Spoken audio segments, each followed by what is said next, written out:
Welcome to the Exit Coach Radio Show, the show for baby boomer business owners who are looking for cutting-edge information as they plan their 3 to 10-year business succession and exit. Every week, we interview top professional advisors for their best tips, strategies, and precautions so you can be well planned. And don't miss our 1-minute Exit Coach tip of the day on exitcoachradio.com. And now, here's your host, the Exit Coach, Bill Black. Well, good morning. Thanks for joining us. A pleasure to have you with us, as always. I have been working very hard here, and all of us have at Exit Coach Radio, on producing materials, books, audio content that you can use to be well planned. And we've just finished up something called Business Continuity, 5 Steps to Protect Your Family. It's an ebook. It's about 30 pages long, and you can get it at no cost by texting family, the word family, on your phone to 44222. And I hope you'll take advantage of that. We're very serious about protecting your family as a business owner. My guest today is Ken Majer of Majer Strategies in San Francisco. Ken is a phenomenal speaker. He's in the group Vistage, and he is very, very well known in that. And look, if you want to run your business, you got some choices on how you're going to run it. But what you really want to look at is your values-based leadership and your values-driven corporate culture. You got to get your values right and drill that down throughout your business. And that's what Ken's going to talk to us about. So I'm very pleased to have him on the show. Ken, welcome to the show, and thanks for joining us. I'm delighted to be here. Thank you. Hey, Ken, tell us a little bit about your background and how you came to start Majer Strategies. Well, my background is kind of a little bit eclectic, or maybe not eclectic so much. It's kind of 2 parts. One is education, and the other is in business consulting. I was a college professor for a number of years. I was on the faculty at Indiana University in Bloomington, and then I was at the University of California, San Diego. But I always did a lot of consulting, and after many years of doing both, I had to make a choice and went out into the real world to be a full-time consultant, and that's what I've done ever since. But I've always been interested in the teaching, learning aspect of how you work with businesses, because everybody has to deal with change and grow their businesses, or they'll just go away. And over the years, I've become more and more interested in this idea of corporate values and how values drive behavior. That, of course, is what culture is all about. The best definition of corporate culture that I know is it's the way we do things around here. And if you think about values as a driver of behavior, then you can see that values very much impact how people react, act in an organization, both with their colleagues and peers, and of course with their customers and their vendors and everybody else. So I've just gotten more and more interested in this over the years. It's really kind of interesting when I first started talking about values and developing my procedures over the years, 10, 15 years ago, people would roll their eyes and say, oh, the soft stuff. And the reality is values, it's the hard stuff. It's getting people aligned in an organization and leading those people based upon a common set of values that everybody in the organization understands, believes in, and then helps them to pull together to make the company more productive and more profitable.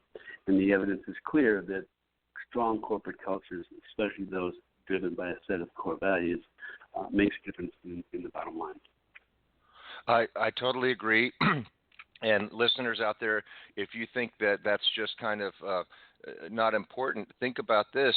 We're all tribal at some point in our backgrounds, and you probably stood behind a flag of some kind. That flag was an indication of values, and people want to gravitate towards values that they feel and believe in. And we're seeing that big time with the millennials coming up these days. They're saying, what's important to me is who I'm working for and what they stand for. But I think that's always been important. Wouldn't you agree, Ken? I think it's always been important, but it hasn't been as much in the forefront as it is today. And kind of articulated more. And you're right, the millennials are saying, well, I'm not so sure that I need to have what my parents had. I really believe that other things are more important, the environment and things that are issues of the day. And those issues of the day are cultural. So I think as the culture evolves and is evolving, and as the world is shrinking, and you see the impact of different cultures as they try to assimilate one within the other, and often that produces conflict. So if you've got a strong set of values that you believe in, my contention is you ought to think about those values in the context of where you work. And one of the things that I like to point out to people is that there are 168 hours in a week. Simple little mathematical formula there. And Okay. if you think about the number of hours that you sleep, the number of hours that you commute, eat, take care of other kinds of things, and you see how many hours are left, you'll find that if you spend 40-plus hours a week working, it's obviously the biggest part of your life. And if you're going to spend the biggest part of your life in an environment that you fit into or you don't like because the culture and the values are not compatible with your own, you ought to really think about whether or not that's a good idea. And so this idea of having your values mesh with the values of an organization is what makes people happy, more productive, and stick around in an organization rather than leave. How do the values of a company differ from their mission statement or their goals? Well, I think a mission, when I put together, I've got a paradigm that shows that values are the foundation of the company. And the next thing you develop after you have a set of values, and that those, by the way, define who we are. And then you say, well, if we know who we are, then how do we do things around here? And that's our culture. And those are driven by the values. Quick example: if you're in a grocery store and the grocery clerk gives you $20 too much change, what do? When I ask that question, most people say, well, I give it back. And then your youngster standing there and says, Dad, why'd you give the money back?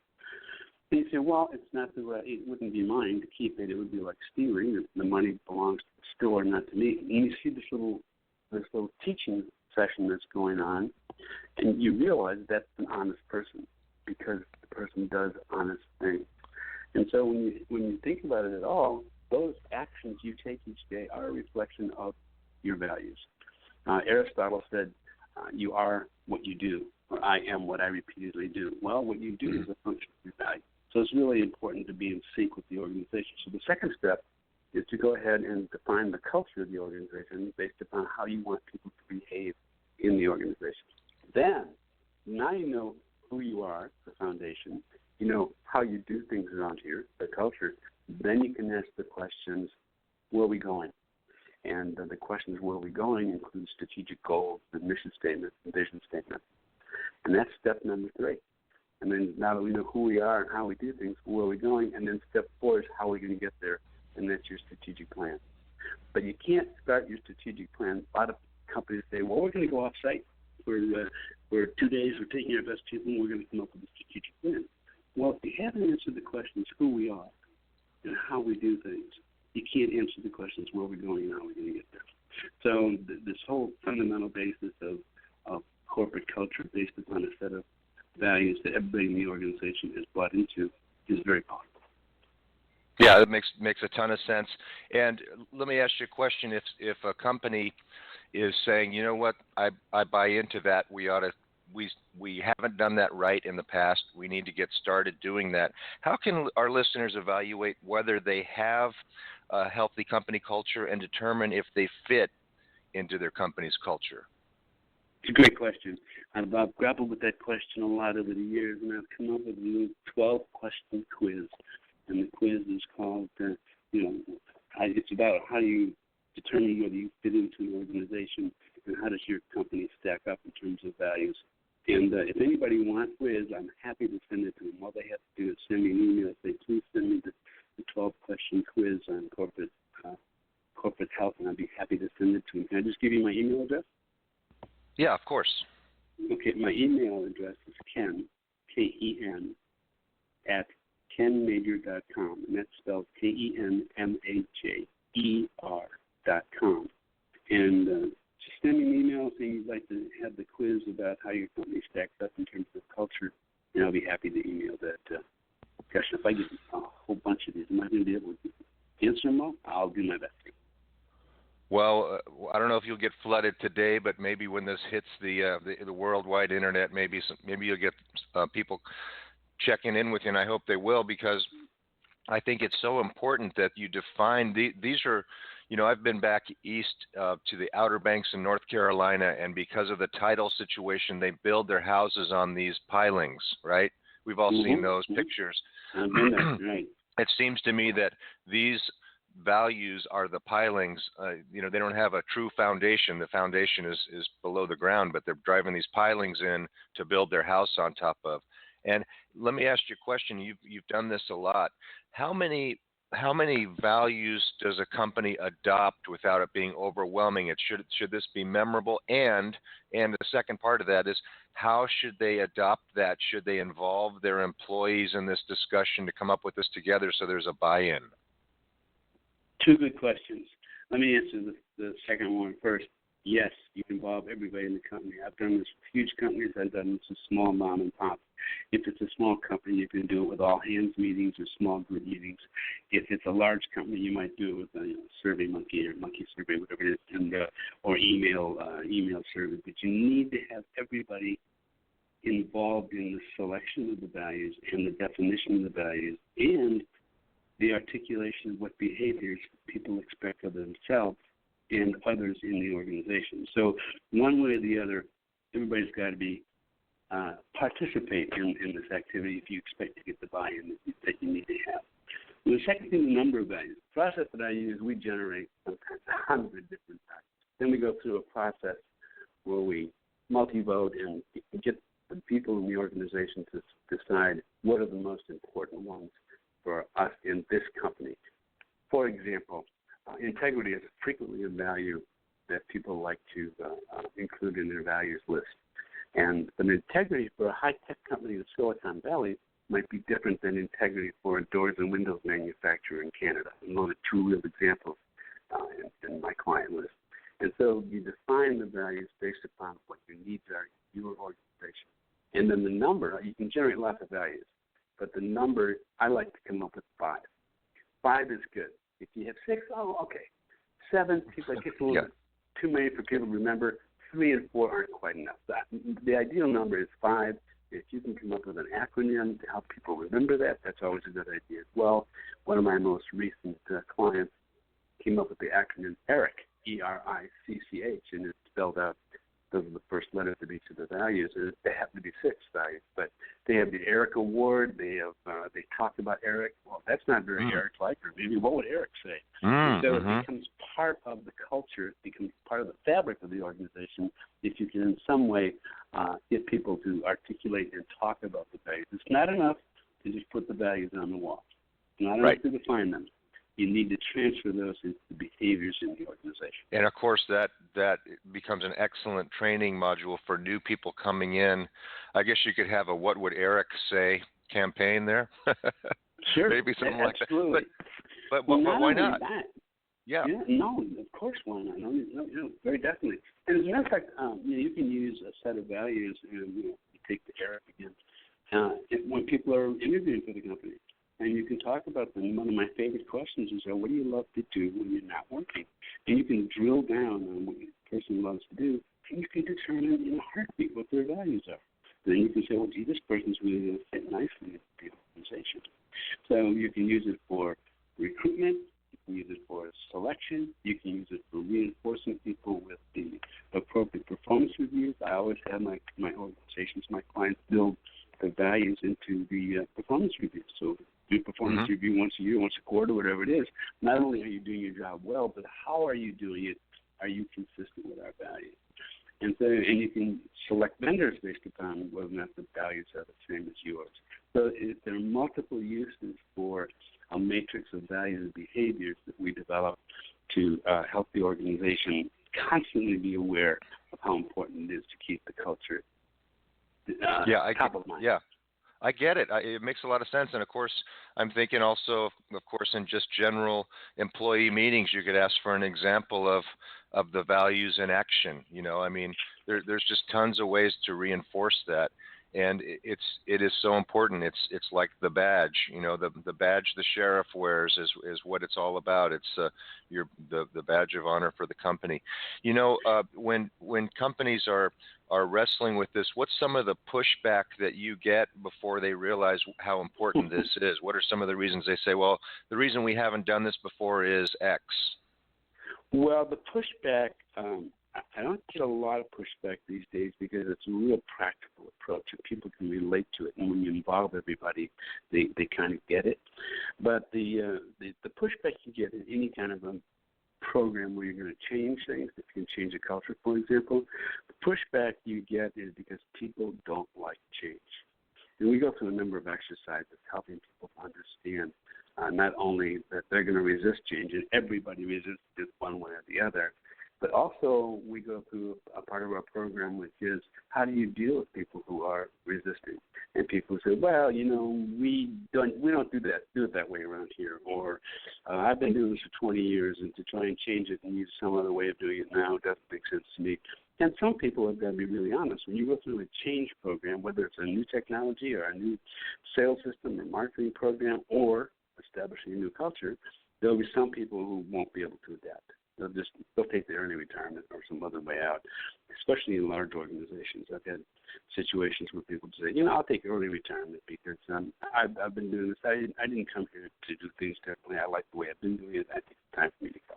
And so sometimes people just get a little bit overwhelmed by change, but the real issue that you're talking about is everybody resists change. So we have to spend time talking about how you deal with change when people are resisting.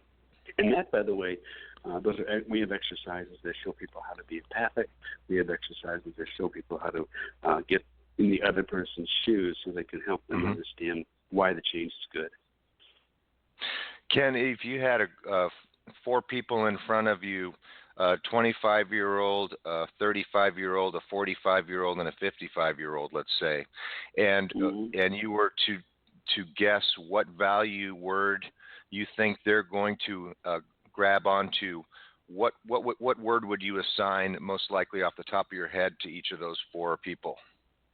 I'd probably assign the same word, and I would get it from them. But I can answer your question as well because I've done this so many times. I know which kind of words always come out. But before we do that, it's really important to understand that the values come from the people. They don't come from me. I'm a facilitator.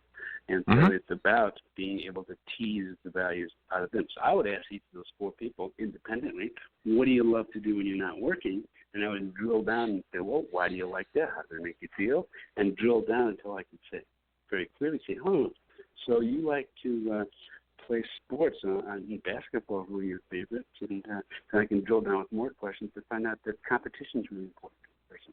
Or integrity, as in like the person of Stephen Curry.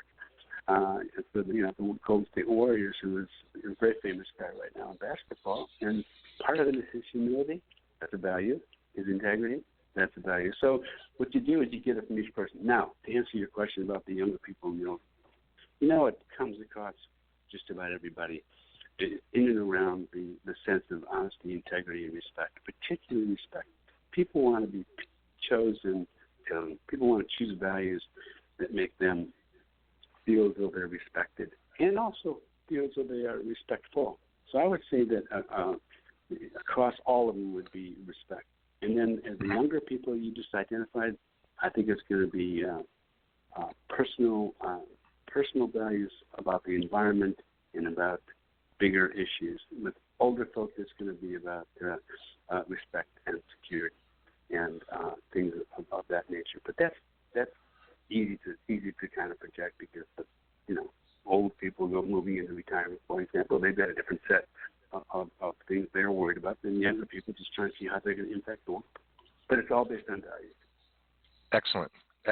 Now, Ken, we only have a couple minutes left, but give us a breakdown of some of the books you've written. You've written several books, and you've got a report available for our listeners also on your website. So give us the rundown there. Sure. Well, the first thing, the Majer report. I write very short, hopefully pithy, and relevant. People can go to my website, www.kenmajer.com. Again, that's spelled Ken at Kenmajer, KenMajer.com. And it's got the Majer report. You can sign up for it. It comes out once or twice a month, just a page, and it deals with the issues. And so that's where I really get sort of my most current thinking in that. But I've also written some books. I wrote a book with a winemaker called The Williamson Wines, and it's the Williamson Wine story, and it's about how he applies the values in winemaking and selling. I wrote a book with a former jet pilot. His name was Lieutenant Commander Scott Bear, and his call sign was Yogi. And so he became a Blue Angel. And so when I learned about him, I got to know him. And we wrote a book about his personal values and his up and down life until he became one of the premier fighter pilots in the world. I wrote another book for Vistage, which is called Values in Action. They actually commissioned me to write that book. It's about values impact companies. And then my first book is called Values-Based Leadership, and it's all about what we're talking about today. How do you establish values in a corporation to establish a culture? Excellent. Well, I've been talking with Ken Majer of Majer Strategies in San Francisco, and Ken is available obviously as a speaker. He's an author. He's got some great information available. Just visit his website at www.kenmajer, KENMAJER.com to find out. And remember, he has a great email about the 12 steps to find out your value? Yeah. 12 questions. Right. Okay. How does your company stack up? Love it. Ken, it's been a real pleasure. I'm really happy we connected and you were able to come on today, and it's been enlightening, and I hope our listeners have gotten a lot out of it. I know I have. So I look forward to the next time we speak. Thank you very much for coming on. Thanks, Bill. My thanks to you for a very great show. Take care. All right. We're going to take a short break. We'll be right back after this, so stay with us.